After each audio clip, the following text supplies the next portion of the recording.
Hey everyone, Scott here to discuss Prisoners, starring Hugh Jackman, Jake Gyllenhaal, Viola Davis, Maria Bello, Terrence Howard, Melissa Leo, and Paul Dano, directed by Denis Villeneuve. Now, I have to say, I've seen this movie before, and I don't remember too much except that it had a downer of an ending, but we'll see if that still remains true. And I have reviewed Denis Villeneuve's work before, like Sicario and Blade Runner 2049, so let's just get into this movie, and because the guy has talent, so let's see how much he has talent. Let's get into this movie. We open the movie with a prayer by Keller Dover, played by Hugh Jackman, while he and his son Ralph go hunting for a deer, as he's proud that Ralph had a nice shot as they get home by his truck. And as they come home, a creepy RV passes by their house as they, with Keller's wife Grace, played by Maria Bello, and daughter Anna go to their friend's house for Thanksgiving, as they're known as Franklin Birch, played by Terrence Howard, his wife Nancy, played by Viola Davis, and daughter Eliza and Joy. And the kids go out for a walk and reach the creepy RV as Anna and Joy play with the whistle, as one of them loses it, and the shots are amazing. Anna and Joy go missing mysteriously and are nowhere to be found, and they search for the RV as it goes missing, and they try to find them as well as the creepy RV. And I don't know where the hell they went to, which is a good mystery, as it's a hell of a good question. They call the police, and who responds? Detective Loki, played by Jake Gyllenhaal, who I'm guessing is named after Greek mythology and not a comic book, but I could be wrong about that. And he stops by a gas station and sees a creepy RV and almost shoots at it while he tries to get away, and it makes it obvious that the person in that creepy RV is up to something wrong, as Loki gets him out of the RV and asks where are the girls, and the creepy person is named out other than Alex Jones, played by Paul Dano, as he looks like a creep, and he parks his RV at his aunt's house, and his aunt Holly, played by Oscar winner Melissa Leo. And can I just say, this is a good casting. This is good casting, as and it's very good acting, as I really like the characters, as we know their arcs right off the bat. And director Denis Villeneuve does a really good job casting the actors in their roles and taking the story very seriously, because this is kind of a serious story. Keller and Franklin try to find the missing little girls as Loki stops by the Birch house, or try to find, I'll say, the Birch house to get some photos of what the little girls look like, and he also stops by the Dover house and tells them he's going to find the two little girls. And Keller gets abusive as he hears and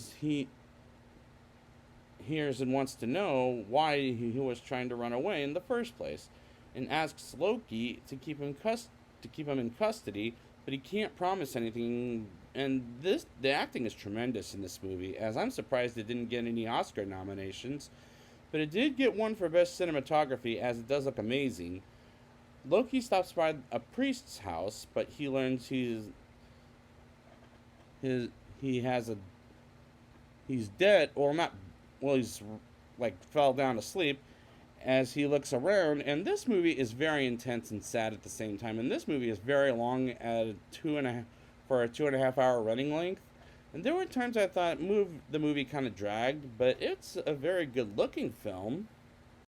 Loki sees the dead body at the priest's house that rotted for days, and the priest, as it figures out, is alive and doesn't get an answer. And the next day, Loki and his police captain lets Alex go to as Keller finds the guy and says something snarky at the police station, as Keller gets briefly arrested, and the captain gets Loki to ask Alex what he said to Keller in the parking lot, as Paul Dano keeps his silence as he portrays the character rather tremendously.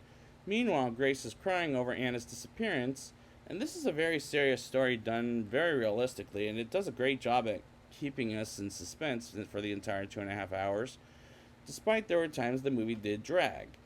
Keller finds Alex outside walking his dog and briefly tortures it, and why the fuck would he do that? As he sings Jingle Bells Batman Smells, which is what the two little girls sang at the beginning of the movie. And Keller brings along Franklin to torture and get Alex to confess where the two little girls are at, and involving his friend when his little girl is kidnapped like Keller's kid. And shows Franklin he has Alex and begins to torture Alex with Franklin, and this is where the movie gets very intense. Loki continues the search for the little girls and stops by a mother who has her kid kidnapped years ago. And this is one scene where it could have been cut out as it was an unnecessary scene. Priest says the dead body he had has taken some kids as he confessed to the priest he did in the daylight. Meanwhile, Keller continues torturing Alex to tell him where they're at, and he still doesn't talk, so it forces Keller to pick up a hammer to smash the sink and the wall, and he still doesn't fucking talk. And I'm like, dude, just fucking tell them, for Christ's sakes. And they leave him behind before they come back in some lights that seems like a funeral, as this is getting very depressing. But don't get me wrong, it is well made. But this movie is really fucking depressing and starts here at about 56 minutes into the movie. Loki does find someone who looked suspicious at the funeral as he walks away, and honestly, something is up with the guy as he starts to run like Alex did earlier in the film. And I wanted this motherfucker captured right away while the dog was barking as he jumps down on Loki and continues to chase him to the middle of the freeway, which is completely fucking dangerous, but I liked the chase scene as it was filmed pretty well. Loki is solving the case rather fucking slowly, and I'm not an expert on cops, as I've never met one in person because I'm not a murderer by any means, but does it take this long to solve a case? If it were me, I would have confessed right away, as I'm not a very good liar by any means. Franklin comes home and Nancy makes him confess that Keller has Alex and wants them to show her at his old place, and Alex really did take a beating and is still taking for the longest time, while Nancy shows the picture of Joy and Alex is released by Nancy, which is a horrible idea to begin with, as he tries to escape, and Keller and Franklin catch him before he escapes, and makes him drop the broken glass, and Nancy shouldn't have gotten involved, as Franklin shouldn't have opened his mouth in the first place, and finds another way to torture him, and Franklin wants to let him go, but helps Keller with the new torture device, while Nancy makes him think about what he's doing, and the suspicious creeper, whom we saw earlier in the film, and in the Birch house, as Franklin and Nancy arrive home and sees Eliza is still alive, as she's frightened for her sister's life, and she's angry with her parents for leaving her every day without telling her work.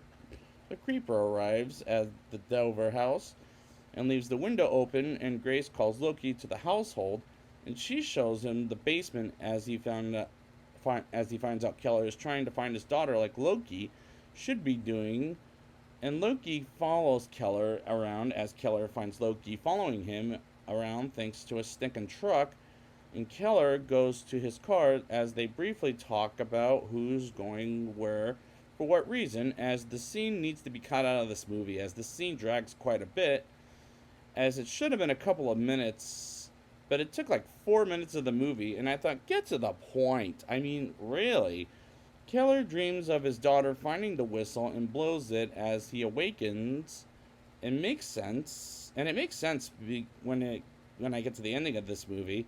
Keller shows Alex while torturing him and trying to get him to tell Keller where the little girls are at, while Loki arrives at the house where Keller is torturing Alex and comes in to try to find some evidence, as the scene was interesting to watch, but at the same time it works very well, despite it's a little too long to get to the point. Loki gets a call from a store manager that he talked to earlier in this film and gets the identity of the suspicious guy from the funeral, as the actor, I swear to God, looks like the portrayer of Rachel Dawes from Dark Knight, as Loki busts in through the door to find the little girls and get the creep on the ground, as he has some dead bodies in the sink and searches from room to room for Anna and Joy, but unfortunately doesn't find the little girls, but some clothes as well as some snakes in there. And Loki finds some piece of evidence, and he shows Keller, Franklin, and Nancy the clothes of some skin, from the police photos and recognizes a sock from Anna bloodied up, and are led to believe Anna and Joy are dead while wasn't at the police station, and Keller tries to keep from Grace knowing the truth while Ralph just yells it out loud. And maybe she heard it, maybe she didn't, but that doesn't stop Keller from getting more where Anna and Joy are at, which is courageous. And Loki tries to get the creep to tell him what he's drawing, and the creep decides to shoot himself, which did make the movie different, as it's getting even more and more depressing at this point at an hour and 45 minutes into the movie. And Alex tells Keller about a maze and tells him where it is, as he told him off screen, and goes to Aunt Holly's house to talk with her. And while they're talking, he brings up a maze to Holly, and she pauses it and makes me think she knows something, as well as makes me think she's fucking up to something. So Loki finds out the kids aren't murdered yet, as he looks at a toy RV as he has in the office and sees a photo of the maze, as it's the same maze the creep drew before he killed himself. And he gets a call about a couple of store mannequins, and he figures it out right there during the crime scene, as the writing is seriously well done, as it makes the movie very realistic, like I've been saying again and again. Loki finds Anna's sock in the mud and calls the Dover house, and Grace picks up as Keller gets home and finds Joy, but not Anna quite yet. Franklin and Nancy are at the hospital and ask Joy if Anna is alive, and she nods her head and yes, as she's captured once again, as Keller gets out of the hospital without Loki's permission, and they go after Keller. And I thought, oh shit, they're both on a fucking mission to save Anna, and that was very thrilling chills for me. Loki arrives at the house where he finds Alex, which Keller comes by with some tools and fixes up Holly's house and knows where the girls were in the house, as Holly points the gun at Keller and opens the drawer and puts handcuffs on his wrists, as she threatens to kill him and make her wash his blood, as she drugs Keller, and his cell phone rings, and he puts the phone in the sink garbage disposal, as leads him to the place where she kept Anna at, by going to the car in the driver's seat, and backs up the car and find a hole where she kept Anna at, and Keller tries to call her, and Holly forces him to go in the hole while shooting at Keller as he does go in. Holly traps him and drives away back to the house, and Loki shows up at the house, and we learn Holly is at a different house, but Loki finds Holly drugging up Anna, and Holly turns around and tries to shoot Loki in the head, but luckily misses, and finds Anna and rushes her to the hospital while drugged up, as Loki can barely see the road, and gets her there. And the next day, she's alive and well, and Loki is healing up himself, and Grace asks her about her husband, as he's missing and is nowhere to be found. If he's found, he'll probably go to jail, which kind of a sad moment for sure.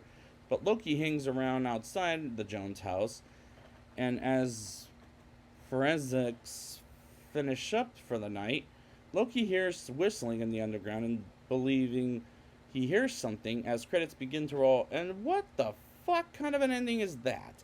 Meaning, has he been found or not? Like, when I first saw this, I thought not only is this a downer of an ending, but very unsatisfying. Now it's time for the rating. I'll give this movie a 7.1 out of 10. The movie is well made, very well made, but it's not the highest of recommendations as Sicario or Blade Runner 2049. The reason for that being is it is really long and depressing with an unsatisfying ending, as the movie was very thrilling to watch and the writing is very good. This is a very good looking film with very good characters, and this is a very serious subject, as it took itself very seriously, and it works very well, and the acting is tremendous. But in the meantime, not the highest of recommendations, but it is a good film, and I'm looking with some great looking images. But we'll see how the next one goes. I never saw the next one, so I'm just curious about this one. So we'll be back next time with a movie I haven't seen called Enemy. And until next time, look at the visuals. They are so pretty.